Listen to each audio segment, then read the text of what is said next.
Baik, Assalamualaikum warahmatullahi wabarakatuh. Nama saya Akmal Hasim dengan NIM 226500150 dari kelas D. Di video kali ini kita akan membahas tentang struktur kontrol dalam bahasa pemrograman Java. Di sini kita menggunakan NetBeans untuk menuliskan kode bahasa pemrograman Java-nya.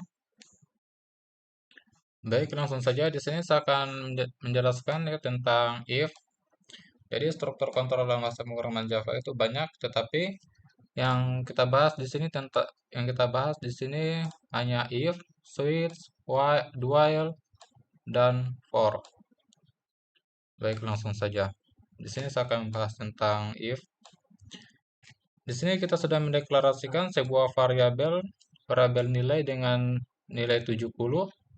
Kemudian program akan melakukan pemeriksaan kondisi yaitu apakah nilai lebih besar sama dengan 65.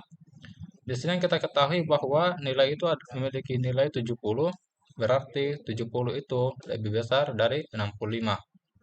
Karena kondisinya bernilai true, maka perintah yang ada di dalam blok if ini akan dieksekusi atau ditampilkan di layar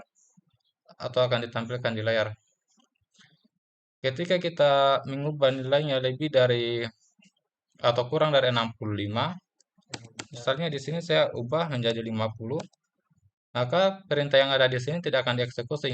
Yang akan dieksekusi adalah blok yang ada di else. Seperti itu. Sekarang kita akan buktikan. Misal di sini saya kasih nilai 70.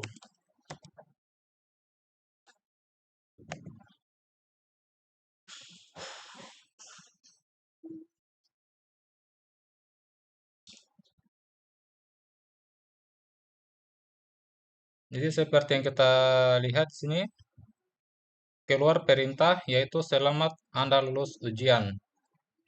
Yaitu merupakan tampilan data dari perintah yang ada di dalam blok if. Ketika kita ubah nilainya 50, kemudian kita running,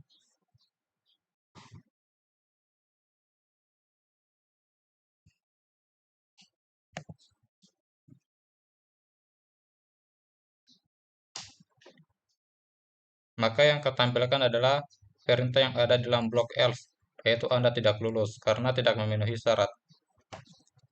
Itu penjelasan tentang if, dan kita akan lanjut ke materi switch.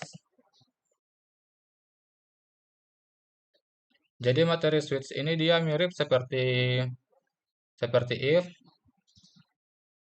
Jadi di sini kita sudah mendeklarasikan yang namanya variabel ya, variabel nilai dengan nilai 10. Kemudian di sini di dalam sebuah kondisi switch kita masukkan variabel yang bernilai 10. Kemudian program akan masuk ke dalam blok switch dan memeriksa case pertama. Apakah case pertama ini nilainya sama dengan nilai yang ada pada kondisi switch? Karena nilainya tidak sama, maka program tidak akan mengeksekusi blok yang ada di dalam case pertama. Kemudian program akan memeriksa ke case kedua. Apakah case kedua ini nilainya sama dengan nilai yang ada pada switch atau nilai yang ada pada kondisi switch? Karena nilainya sama, maka perintah yang ada di sini akan dieksekusi. Setelah dieksekusi, program akan keluar dari blok switch. Sekarang kita akan buktikan.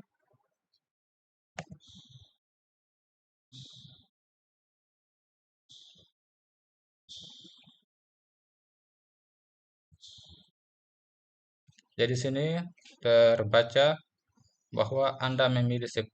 Data ini merupakan hasil dari yang ada pada case kedua. Kemudian kita akan lanjut pada materi for. Di sini materi for kita membuat sebuah perulangan sebanyak 3 kali ya. Di sini perhatikan. Pertama-tama program itu akan mengeksekusi yang ini integer i sama dengan 0. Setelah itu program akan memeriksa kondisi apakah i kurang dari 3 atau apakah 0 kurang dari 3. Karena 0 kurang dari 3 sama dengan true atau benar, maka perintah yang di sini akan dieksekusi sehingga yang ditampilkan adalah angka 0. Kemudian program akan melakukan yang namanya increment, yaitu i increment. di increment, kemudian program akan melakukan yang namanya pemeriksaan kondisi apakah satu kurang dari 3. Karena satu kurang dari 3 sama dengan true, maka perintah ini akan dieksekusi lagi, yaitu angka 1. Kemudian program akan melakukan lagi increment, sehingga ini memiliki nilai 2. Kemudian 2 diperiksa lagi apakah 2 kurang dari 3. Karena 2 kurang dari 3 sama dengan true, maka perintah ini dieksekusi lagi, yaitu angka 2. Kemudian program akan melakukan lagi namanya increment. Setelah itu, is sudah bernilai 3. Apakah 3 kurang dari 3? Karena 3 tidak kurang dengan 3, maka program akan tidak lagi masuk pada blok for. Seperti itu. Sekarang kita akan buktikan.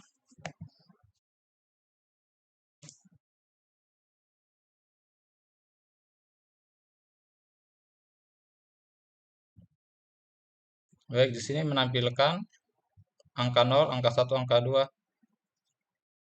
sesuai dengan apa yang saya jelaskan tadi. Berikutnya kita akan masuk pada do while. Di sini saya membuat sebuah do while ya, mendeklarasikan sebuah variabel bertipe integer.